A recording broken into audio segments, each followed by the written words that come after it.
ይሄንማ ጮማ ወሬ ሳላሰማቸው ሳልነግራቸው እንግዲህ ካላዩት የማዳም ቅመሞች ስራ ከሆነው ብዬ ሳልነግራቸው ብዬ መጥቻለሁ ማለት ነው። ጋይስ ልንገራችሁ፣ ሄርሜላና አብርሽ እኮ ታረቁ። አረ በየሳምንቱ አንዳንድ ሴት እያመጣ እኮ ይሄ አላሌ አስቸገረን። እንደው ምን እንበለው? እንዴት አድርገን እንደው አረ ወንዶች አንድ በሉት ሀቂቃ ማለት ነው። ሴቶቹ እንኳን ተሸንፈውለታል። ወንዶች አንድ በሉት። ሰላም አለይኩም ወራህመቱላሂ ወበረካቱ። ውድና የተከበራችሁ የተወደዳችሁ ውድ ቻናሌ ቤተሰቦች እንዴት አመሻችሁ? እንዴት ናችሁ? ደህና ናችሁ? ሰላም ናችሁ? እኔ ጋር ሁሉ ሰላም፣ ሁሉ መልካም ነው። እናንተም ጋር ሰላም እንደሚሆን ሙሉ ተስፋ አለኝ። ባላችሁበት ሰላማችሁ ብዝት ይበልልኝ እያልኩኝ እንግዲህ በአዲስ ቪዲዮ መጥቻለሁ። ወዳችሁ ፈቅዳችሁ ለምታበረታቱኝ እጅግ አድርጌ ያመሰግናለሁ። ለቤቴ አዲስ የሆናችሁ ሰብስክራይብ ማድረጋችሁን አትርሱ። ሩታን በሆነ ባልሆነ ነገር እናሸንፋታለን፣ በቃ ቅስሟን እንሰብራለን ምናምን ብለው በዛም ሰው ይልክባታል። አንዴ ወንድሙን፣ አንዴ እህቱን፣ አንዴ ወደ ሰው አረፈረደባት እኮ እቺ የልጅ እናት ማለት ነው። እቺ ሴት ደግሞ እኔ እንዴት አድርጋችሁ ወይኔ ሄርሜላ አንቺ ድል አድርገሻል፣ አንቺ እንደዚህ አድርገሻል። ኧረ ተው እስቲ ፈጣሪያችሁን ፍሩ። እንዴት ብላችሁ ነው ለሄርሜላ እናንተ የምትደግፏት? እንዴት ነው መደገፍ የሚቻለው? ምን አድርጋ ነው? እንደው አንቺ ተመልሰሽ ያው ሩታ እንደዛ አድርጋኛለች፣ ጓደኝነት ይዛኝ ከዛ በመሀል እንትን ብላኛለች ብለሽ እሷን በልክ ለማሳያዝ መተሽ ከሆነ ታሳስተሻል። አብርሽ ከሆነ ነገም ደግሞ ጥሎሽ እንደሚሄድ ጠንቅቀሽ አንቺ ራስሽ ጠንቅቀሽ ታውቂያለሽ። ለዛውም እኮ በቪዲዮ እንትን እያስጠነቀቅሽው ነበረ ህዝብ ፊት ምናምን ብለሽ ያው በውስጥ አውርተናል። ለ10 ሰዓት ያክል እየዘጋብን ነው። ለሰዓት እያወራን እየዘጋብን እንትን እያለን 10 ሰዓት 8 ሰዓት የሚሆን አውርተናል ብላችኋል። ያው እሱ ያወራው ምክንያት ስላለው ነው በውስጥ ያወራው እንጂ እንደ ሌላም ሰው መጥቶ ቪዲዮ ይሰራ ነበር። አንቺን ሲያወራው፣ አንቺን ሲማጸን፣ አንቺን ለማስረዳት፣ አንቺን ለማሳመን ነው በውስጥ የደወለልሽ። ምክንያቱም የሰራው ስህተት ስላለ አብርሽ የሰራው ስህተት ስላለ ሰው እንዲያይበት አልፈለገም። አንቺ ደግሞ ተሳስተሻል። በሰው ፊት ተጣልተሽ ነበረ። በሰው ፊት ነበረ መታረቅም የነበረብሽ።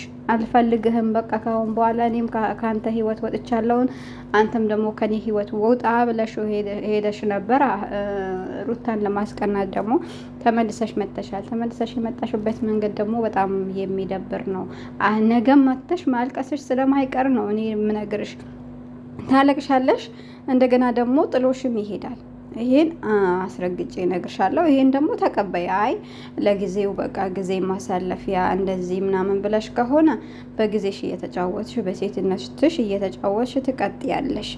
አለበለዚያ ደግሞ ዞሮ አላየሽም እንደ የልጅ እናት ቀብረር ብላ ኮስተር ብላ፣ ምክንያቱም በቃ መብት ስላላት ብታወራ የሚያምርባት እሷ ስለሆነች እያወራች ነበረ እና አንቺ ነገ መተሽ አንገትሽን ትደፊያለሽ እያላችሁኝ የነበረ ብለሽ እሷ አንገት ስር እግር ስር ወጥተሽ ይቅርታ ጠይቅኝ እኔ ነኝ ጥፋተኛው ብለሽኝ ነበረ። ኮሜንታተሮቹም ብላችሁኝ ነበረ ብለሽ ትመጫለሽ። አንዳንድ ኮሜንታተሮች ደግሞ እሷን ደግፋችሁ እንኳንም አንድ ሆናችሁ ምናምን የምትሉ ነገ ደግሞ ስታለቃቅሱ፣ በነገራችን ላይ ኮሜንታተሮች ሰው አያቀኝም ብላችሁ በቃ በሚገለበጡበት ቦታ ነው የምትገለበጡት። እንትን የላቸው መቋም የላቸው። ይቅርታ አድርጉልኝ እና በተለይ ኮሜንታተሮች አንዳንዴ ትጽፋላችሁ እንጂ የተማራችሁ አይመስለኝም።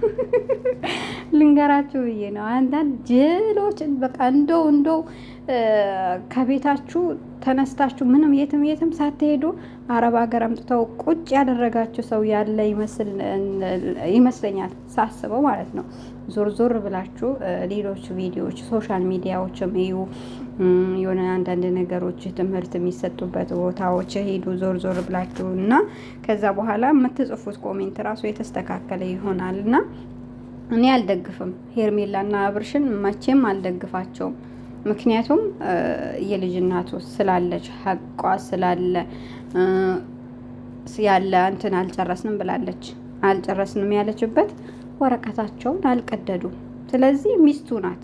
ሚስቱ እስከሆነች ድረስ ደግሞ የፈለገች ነገር ማድረግ መብት አላት። ልጇንም እንደፈለገ ማድረግ አይችልም። ምክንያቱም እንደፈለገ ሲወራጭፍ እንደፈለገ ሰው ሲልክባት አንዴ ልጅሽን አንወስድም በአንቺ እንትን አያድግም ምናምን ሲሏት እንደውም ጠንካራ ሴት ናት ብዬ ነው የማስበው። እኔ ግን ምጥማጣቸውን አጥፍቼ ነበረ ቁጭ ምለው። ችግሩ ያው ዩቲዩብ ሆነ እንጂ ይህን ልነግራችሁ ነው የመጣሁት። ብዙ አላወራም እኔ እና